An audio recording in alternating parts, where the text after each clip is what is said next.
Ər arvaddan narazıdır, arvad getsin nə qədər namaz qılsın qəbul deyil.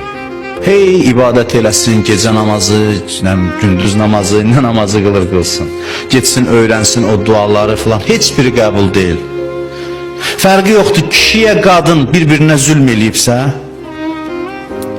onun əvəzində getsin məsciddə namaz qılmağa, özdə bilirsiniz şeytan neynəcək, o namaz bilirsiniz nə gözəl namaz olacaq. Evdə dava eləyib çıxıb, gedir məscidə namaz qılır. Gözünün yaşı bəlkə dayanmayacaq, hallı, gözəl namaz qılacaq. Çünki şeytan nəzərini çəkir onun üzərindən. Nəzər var axı onda, yəni azad buraxır, get ibadət elə. Bilirək, indi vəzifəsi ibadət deyil, indi sən məsciddən inirsən, sənin yerin evdə idi, gedib evdə razı salasan qarşı tərəf. Sənin ibadətin bu saat bu idi, səni bu saat şeytan məscidə dəvət eləyib. Onun dəvəti ilə gəlmirsən, oturmuşsan, hallıda gözəl namaz qılırsan. Yersiz ibadət buna deyirlər.